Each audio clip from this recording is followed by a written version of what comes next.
Hey guys, welcome back to the Lemoore You Know LHS podcast. I'm your host, Kelsey. This is my co-host, Ray. And this is our guest, Olivia.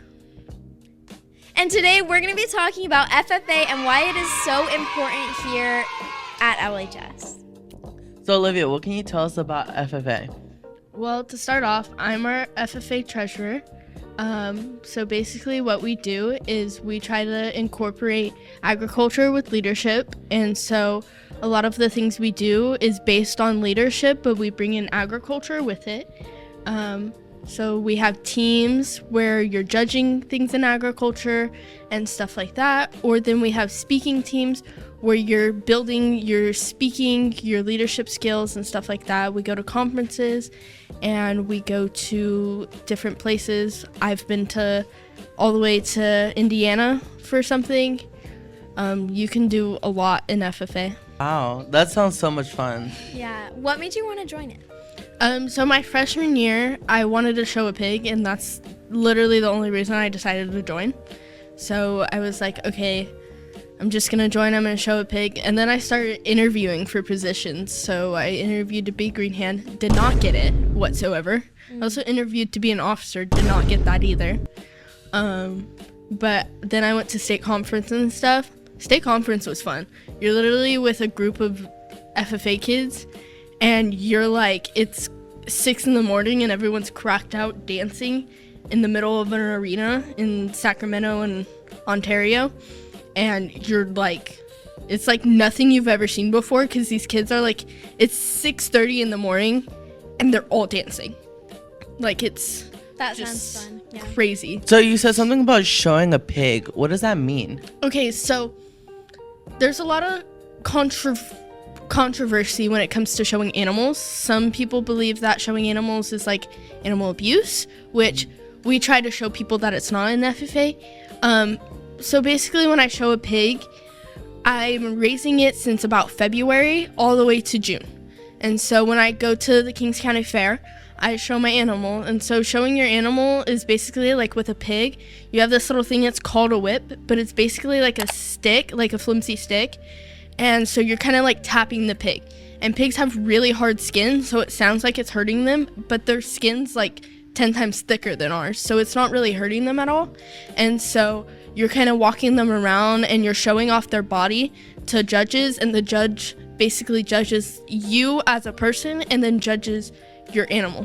What does that mean for you? So if you get a bad reading or a bad judge, then what does that mean? The only one I really care about the most is market, because so it's market and showmanship. So showmanship's where they're judging you, and market's where they're judging your animal.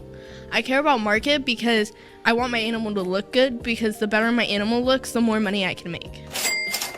And how do you make money off of the pigs? So after we've done our showmanship and our market, on the Saturday of fair, you show it again to all the people who are buying animals, and you're auctioning your animal off. And so it's basically like any other auction. So someone raises their number, and it goes up by dollar, and they're sold by pound. So typically a pig sells for $8, $9, $10 a pound, and a pig is about a 200-pound animal. So multiply that, it's about $2,000. So is this like any other sport where there's seasons, or Yes. is it in all? Oh, Well, okay.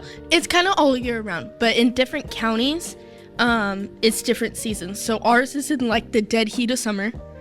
It's like 120. I can only imagine how it is competing Yes, in and that. you're in white jeans, a white button-up shirt, long sleeve button-up shirt with like a tie or a scarf, and then you have your blue corduroy jacket that makes it like 10 times worse.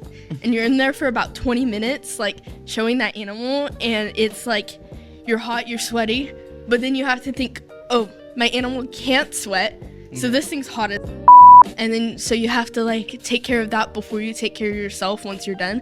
So it's like you're like dying, but the animal's also as hot as you. Yeah. Here in the Central Valley and the valley in general, agriculture is a really big part of Yes. life. There's so many people that work in agriculture in different types of fields. Is that something that you're interested in, being someone in FFA? Or FFA? Yeah, I want to do the business aspect of agriculture, so I'm in between sales and marketing because I really love talking to people. Like, that's my thing. When we go to events, like, I just randomly find a new friend somehow, don't know how, random new person, they're my friend, and I love talking to people, so sales has always been a big thing, but I also love marketing. I love everything we do in this class, and so that's also why I've also considered marketing.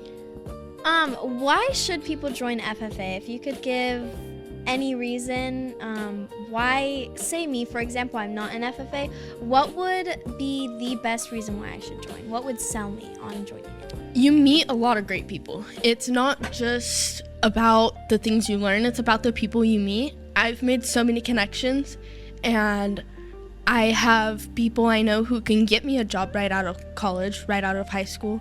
I've met so many people who have heard me speak at events and are like, yes, I want you to come work for me once you're out of college. Come call me, I will give you a job. It's something that you make these connections and you meet all these farmers and people like that, or big business owners that help you. And not only that, you're building those skills you need to have a real life conversation with someone, or for a job interview, or stuff like that. So from what I hear, FFA is more than just for people that want to go into ag. Yeah. But it could be for people that even just want to go into business in general. Yes. So we have, they're called LDE teams. They're language development teams.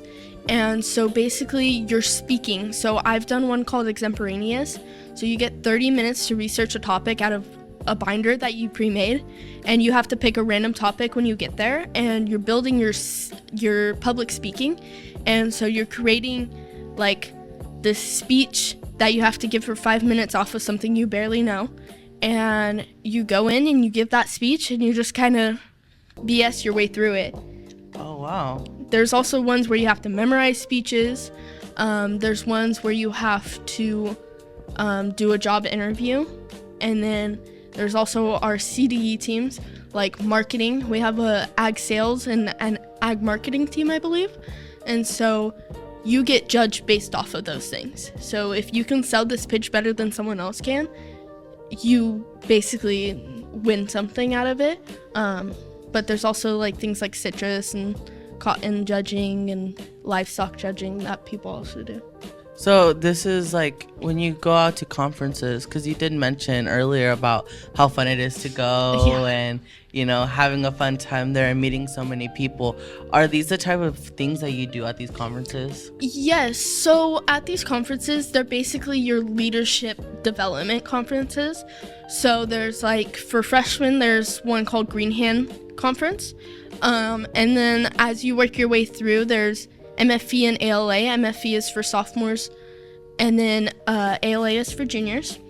And so you're basically working on your leadership skills, but then you go to state conference, which is for everyone. And that's all these big, powerful people coming and talking to you. We've had someone from agriculture, like the head of agriculture of the state of California, come talk to us. We meet all these kind of people, you hear from all these kind of people and our state officers and stuff, and you learn all these different skills while you're there. And then the last level is nationals. Nationals is in Indiana, and it's everyone from across the world, not across the world, from across America, and then you have like from the Virgin Islands and stuff like that. But you have them come, and we're all in this arena together. Like it's like, people say it's like a cult, and it totally is sometimes, because it's a whole bunch of people in blue jackets meeting in one place. Yeah, blue jackets and white Yes. pants and like everyone. No, this is actually, white pants are just for showing. Oh really? Yeah, we wear skirts and nylons, but California is the only one who does skin colored nylons. Oh, Everywhere wow. else does black nylons, so when you go to nationals, you have to wear black. Oh, so this is like a very professional thing. Yes, it's like you're looking professional, and that's the whole point of it. You have to look professional about like 90% of the time. Once in a while, we'll have things where it's like jeans and a shirt, or jeans and a polo, or something like that. But now I'm not sure if we discussed this, but what does FFA even stand for? FFA stands for Future Farmers of America, but now we're called National FFA. organization, and because it's more than farmers, it's more than crops, it's more than animals. We do welding, some schools have wood shop, we have floral, we have all these kind of things that are based on FFA that FFA helps and offers to you. My collar's blue, my neck is red. All right, so I understand that we've talked about, what FFA is and stuff like that, but let's talk about opportunities. Is there like scholarship opportunities or anything? I know you said after school, like you have jobs and things like that lined up, but like I asked, like anything about scholarships? So there's a lot of scholarships. So the more you're involved, the more opportunities you can really get. So there's a lot of the California scholarships. So California FFA has like a whole list of scholarships that you can apply for and you can receive during state conference. So during the conference, you would go up on stage and they'd hand you the award in front of like a million people. And then our chapter specifically gives out its own scholarships. So the Fergusons, I don't remember what it's called. I think it's Katie Ferguson's Memorial Scholarship. They have a scholarship. I know the Fabry's have a scholarship. And I think our booster program has a scholarship too, as well. Now, you're talking about these people. Who are these people and what do they do? So the Fergusons are very involved. So their son, Charles Ferguson, is our president. And they are people who tend to help us a lot. So like our cotton team, they take us to their cotton field and we get to go look at their cotton and go check out kind of what their field looks like compared to others. The Fabry's, their family's been involved in FFA for years, so they also give a nice scholarship to all of us. And the boosters are the people who help FFA, so it's all the parents and stuff who get together for a meeting while we have our meetings and discuss what we need and how to get us there. They discuss the booster dinner and stuff like that. All this stuff that I'm hearing, I love it so much. I think that when I first heard of FFA, I really just thought like ag and, animals, fields, all that stuff. But hearing what you're telling me, it's really broadened me to like realize that it's more than just farming. It's a lot more about entrepreneurship. Yes. And we actually have a club on campus that's dedicated to entrepreneurship called FBLA. It stands for Future Business Leaders of America, Future Farmers of America. And we go and we compete. We do very similar things as you guys, minus all the ag stuff. And so, coming from that and hearing about that, knowing about that, I just think it's amazing to know that there's so many opportunities that you can get outside of the realm of agriculture by being in FFA. It sounds like an amazing place to be. Thank you. I agree. So with that, now you guys know what FFA is. Make sure to stay tuned for new episodes if you really enjoyed this one, and subscribe and follow us on all platforms. Thanks, guys. Thanks, guys. Bye. Bye.